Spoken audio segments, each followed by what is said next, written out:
अल्पसंख्यक को बहुत बड़ा सम्मान दिया। आज बहुत बड़ा सम्मान दिया। 14 लोकसभा की सीटें हैं। एनडीए गठबंधन, इंडिया गठबंधन, किसी का साहस नहीं हुआ कि एक मुस्लिम घर के बेटे को टिकट देने का काम करे या फिर जो अल्पसंख्यक समुदाय से आते हैं उनको टिकट देने का काम करे। उनको केवल दरी कुर्सी बिछाने का कार्य किया। उन्होंने उनसे अगर वोट भी लिया तो मजबूरी में लिया कि मजबूर होकर हमें वोट करे, लेकिन हमने मजबूती देने का काम किया। आज क्या कार्यक्रम केंद्रीय सम्मेलन हो रहा आज के कार्यक्रम में विधानसभा के चुनाव को जीतना कैसे है, कैसे लोगों की उम्मीदों पर अपने आप को खरा उतारना है, किन विचारों के साथ, किन मुद्दों के साथ हम लोग गांव तक जाएंगे, हर एक आंगन तक जाएंगे, उन्हें कैसे हम लोग प्रभावित करेंगे और इस राज्य के लिए बेहतर एक नीति बनाने में सक्षम हो पाएंगे। इसी उद्देश्य के साथ एक कह सकते मंत्रणा है, एक चिंतन मंथन, ये शिविर ही है। यहाँ से जो बातें छन कर आएंगी उसे लेकर हमारा हर एक पदाधिकारी या सदस्य एक सिपाही बनकर अपने गांव जाएगा, अपने बूथों में जाएगा और जेबी केसेस को मजबूत करेगा आगामी विधानसभा के चुनाव के लिए। प्रत्याशी आप उतार रहे हैं? देखिए, सबसे पहली बात है कि हम लोग 50 से प्लस सीटें रहेंगी। हम अभी तक तो 60-61 का चर्चा है और आगे जैसे समय नज़दीक आएगा उस समय हम लोग बाकी चीज़ों को भी तय करेंगे। आपको इस बार बहुत अच्छा मत मिला है, आप कौन सा क्षेत्र अपने लिए चुनेंगे? देखिए, मैंने पहले कहा कि गिरिडीह लोकसभा का एक सीट होगा। गिरिडीह लोकसभा देखिए, उसमें से 4 सीटों पे चर्चा है। टुंडी, डुमरी, गोमिया, बेरमो, ये 4 सीटों पर हमारी चर्चा है लड़ने की। उनमें से एक सीट लड़ेंगे और एक सीट आपका धनबाद लोकसभा में से कोई एक हो सकता है और हजारीबाग लोकसभा में से भी एक हो सकता है। ये ऐसा इसलिए क्योंकि मैं अपने लिए नहीं, अगर मैं अपने लिए चुनाव लड़ता तो मैं दोनों सीटें अपने आसपास की तय करता। मैं 2 सीटें अलग अलग लोकसभा में इसलिए तय कर रहा हूं ताकि जब जहां मैं चुनाव लड़ूंगा उसके जो सीमाओं पे जो सटे हुए 4-5 विधानसभा हैं उस पर उनका प्रभाव रहेगा। और मैं चाहता हूं कि जिस कारण मेरे संघर्ष के कारण हमारी जेबी केसेस की जो टीम के जो विचारधारा है उनके कारण बाकी जो प्रत्याशी हैं उनको भी निकलने का, छनने का अवसर मिले। तो आज किसी प्रत्याशी का नाम ऐलान करने जा रहा है? नहीं, आज किसी भी प्रत्याशी का नाम ऐलान नहीं किया जाएगा। आज बस उन्हें एक संदेश दे दिया जाएगा कि प्रत्याशी आप ही में से कोई एक है जो आज यहाँ सदन में आए हैं। सम्मेलन में दादा किन किन सदस्यों को जगह मिली? देखिए, जो केंद्रीय कमेटी में है तमाम विंग उनको जगह मिली है और धनबाद और बोकारो जिला मेजबानी कर रहा है, इसलिए धनबाद बोकारो की डिस्ट्रिक्ट टीम को। जयराम जी, झारखंड का सबसे ज़्यादा मुद्दा जो है वो है युवा का पलायन जी, जो यहाँ से जाके कहीं और नौकरी के तलाश में जाते हैं। आपने अभी कहा कि आज का जो आपका सभा था वो चुनाव संबंधित था।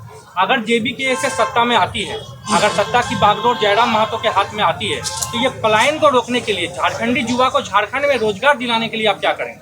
सबसे पहली बात देखिए, अगर आप झारखंड को जानते हैं तो प्रमुखतः एक सरकारी नौकरियों के अलावा 2 सेक्टर हैं जहां हम लोग रोजगार को सृजन करते हैं, एक औद्योगिक क्षेत्र और एक माइंस का क्षेत्र।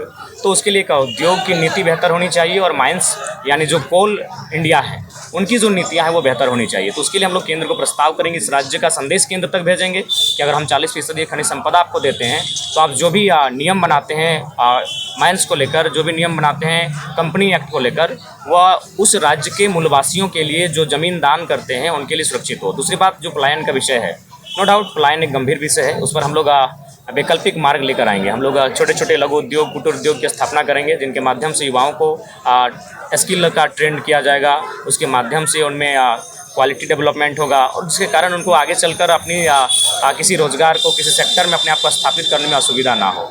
हम लोग पर्यटन को फोकस करेंगे क्योंकि पर्यटन के लिए झारखंड बेहतर विकल्प के रूप में है। हरे हरे पहाड़ हैं, नदियां हैं, झील हैं, झरने हैं, तो पर्यटन पे भी हम लोग बहुत आगे जा सकते हैं। तो पर्यटन पर किसी का ध्यान नहीं रहा है।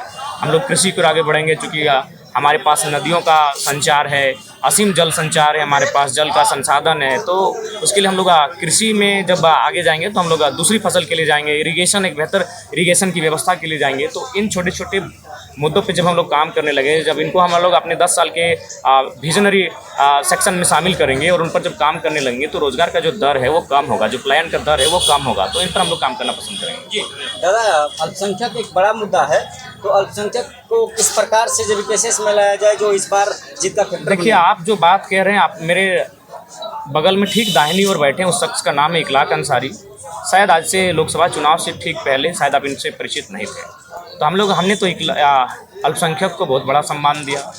आज बहुत बड़ा सम्मान दिया। 14 लोकसभा की सीटें हैं। एनडीए गठबंधन, इंडिया गठबंधन, किसी का साहस नहीं हुआ कि एक मुस्लिम घर के बेटे को टिकट देने का काम करे, या फिर जो अल्पसंख्यक समुदाय से आते हैं उनको टिकट देने का काम करे। और उनको केवल दरी कुर्सी बिछाने का कार्य किया। उन्होंने उनसे अगर वोट भी लिया तो मजबूरी में लिया कि मजबूर होकर हमें वोट करे, लेकिन हमने मजबूती देने का काम किया। आज इकलाक अंसारी 80,000 लेकर आए हैं, तीसरे नंबर पर हैं, लेकिन प्रत्येक दिन कम से कम 8 मामलों का सॉर्ट आउट करते हैं, चाहे वो मामला थाना से संबंधित हो, चाहे वो मामला प्रखंड संबंधित हो, चाहे वो मामला कोई कंपनी से संबंधित हो। तो ये 80,000 वोट में अगर ये 8 मामलों को सॉर्ट आउट कर रहे हैं, तो अगर ऐसे लोग अगर आगे आएंगे तो सोचिए कितने मामलों का निष्पादन करेंगे।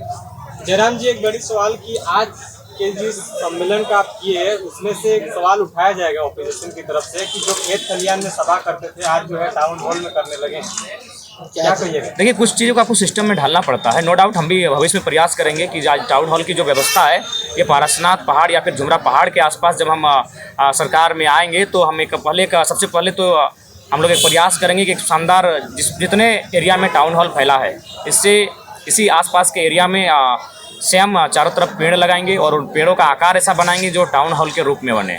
और जो हमारा मंच होगा वहाँ प्रयास करेंगे वो चट्टानों के आसपास का मंच होगा। ये सीरियसली हम बोल रहे हैं, अगर हम लोग आते हैं तो हम लोग ऐसे एक क्षेत्र को, मैंने भी वहाँ आकर इस बात का अनुभव किया, मैंने अपने आप को उस मंच में अनकम्फर्ट भी महसूस किया कि मैं इन मंचों के लिए नहीं बना हूँ। लेकिन चूंकि कुछ प्रोटोकॉल है, अब जब आप पार्टी चलाते हैं और जब आप पूरे देश में चर्चा का विषय बनते हैं तो कुछ चीज़ों को जो आपके प्रोटोकॉल में नहीं आती करना पड़ता है, लेकिन भविष्य में हम लोग उसे अपने प्रोटोकॉल में लाने का प्रयास करेंगे और इस प्रकार की व्यवस्था पारसनाथ झुमरा पहाड़ के इर्द गिर्द होगी। चलिए दादा, अंत में एक सवाल, विशेष संदेश कुछ देना चाहिएगा जो लोग यहाँ नहीं पहुँच पाए हैं? उनको यही संदेश देना चाहेंगे कि देखिए, आज 2.5 वर्षों से हम लोग का संघर्ष कैसा रहा, हम लोग किस स्ट्रेटजी के साथ झारखंड में रहें, उसका आशीर्वाद देने का अवसर आया है। विधानसभा के चुनाव में जनता जनार्दन का आशीर्वाद मिले और इस बार आप वोट जाति धर्म और नेताओं आपके रिश्तेदार लगते हैं इसलिए ना करें, इसलिए उनको वोट करें कि जो मुद्दे की बात करता है और उस मुद्दे का समाधान करने के लिए चिंतन मंथन करता हो। अच्छा जयराम जी, विधानसभा चुनाव के बाद अगर जरूरत पड़ी तो आप किस खेमे में जाना? देखिए, हम लोग या इंडिया? देखिए, सबसे पहली बात है कि मैंने बार बार कहा कि जो राज्य के हितार्थ के बारे में सोचेगा, जो पेन पेपर में राज्य के विषयों को लिख कर देगा, सोचा जाएगा। नहीं तो हम लोग विपक्ष में बेहतर मजबूती के साथ विपक्षी भूमिका में रहेंगे और आगे के भविष्य के लिए संघर्ष करेंगे। सूर्य सिंह बेसरा आपके साथ कोई बैठक रखे हैं कल, उसमें आप लोग शामिल हो रहे हैं कि नहीं? हमारे प्रतिनिधिमंडल जाएंगे, कल हम लोग का स्वयं कार्यक्रम है तो वहाँ हमारे रांची की जो टीम है वो जाएंगे।